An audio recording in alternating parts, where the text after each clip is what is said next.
क्या आपने कभी सोचा है, क्या महाभारत का एक योद्धा आज भी इस धरती पर जीवित है?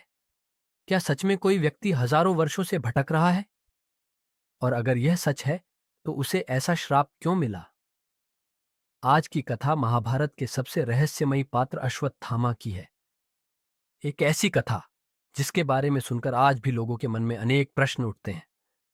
महाभारत काल में गुरु द्रोणाचार्य संसार के सबसे महान धनुर्विद्या आचार्य माने जाते थे।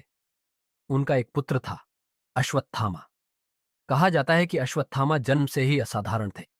उनके मस्तक में एक दिव्य मणि थी।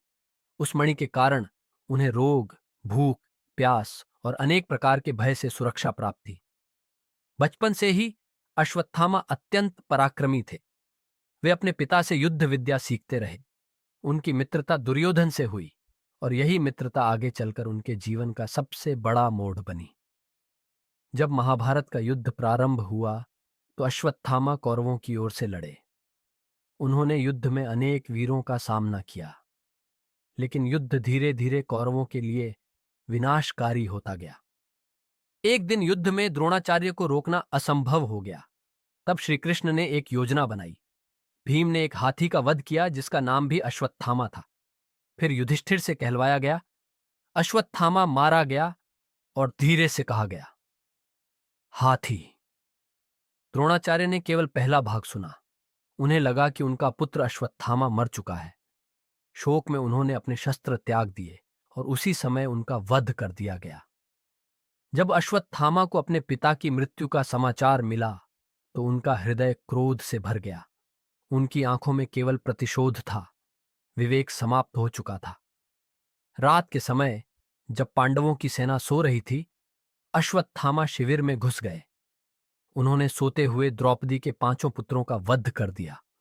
उन्हें लगा कि उन्होंने पांडवों को मार दिया है, लेकिन जब सत्य सामने आया तो पूरा संसार स्तब्ध रह गया। अर्जुन ने अश्वत्थामा को पकड़ लिया और श्री कृष्ण के सामने ले आए। तब श्री कृष्ण ने कहा, तुमने युद्ध के नियम तोड़े हैं। तुमने निर्दोषों की हत्या की है।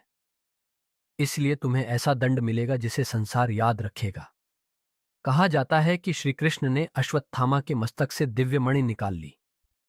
फिर उन्हें श्राप दिया, तुम कलयुग के अंत तक पृथ्वी पर भटकते रहोगे। तुम्हारे घाव कभी नहीं भरेंगे। तुम लोगों से दूर रहोगे। तुम मृत्यु की इच्छा करोगे, लेकिन मृत्यु तुम्हें नहीं मिलेगी। यहीं से शुरू होती है महाभारत के सबसे बड़े रहस्य की कहानी। कई लोक कथाओं और जनश्रुतियों में दावा किया जाता है कि अश्वत्थामा आज भी जीवित है।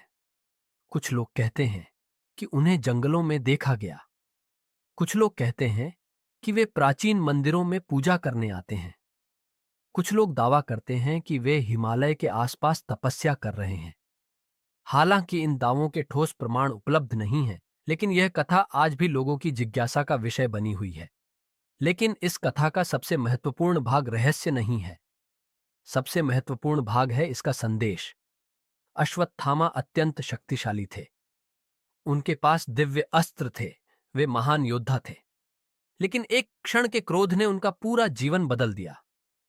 महाभारत हमें सिखाती है कि शक्ति से बड़ा संयम होता है, ज्ञान से बड़ा विवेक होता है, और क्रोध का एक निर्णय जीवन भर का पछतावा बन सकता है। अश्वत्थामा की कथा केवल श्राप की कथा नहीं है। यह चेतावनी है कि जब मनुष्य क्रोध, अहंकार और प्रतिशोध के वश में आ जाता है तो उसका पतन निश्चित हो जाता है। आज भी जब लोग अश्वत्थामा की कथा सुनते हैं तो उनके मन में एक प्रश्न उठता है, क्या वे सचमुच जीवित हैं? इस प्रश्न का उत्तर चाहे जो हो, लेकिन उनका संदेश आज भी जीवित है। जब भी क्रोध आए, अश्वत्थामा को याद करना। जब भी प्रतिशोध का विचार आए, महाभारत को याद करना। और जब भी जीवन में सही मार्ग चुनना हो, श्री कृष्ण के उपदेश को याद करना। यही इस कथा का सबसे बड़ा रहस्य है। अश्वत्थामा जीवित हों या न हों, लेकिन उनकी कहानी आज भी जीवित है, और शायद इसी कारण लोग हजारों वर्षों बाद भी उनका नाम श्रद्धा और रहस्य के साथ लेते हैं। जय श्री कृष्ण। जय महाभारत कमेंट में लिखें। क्रोध विनाश का कारण है,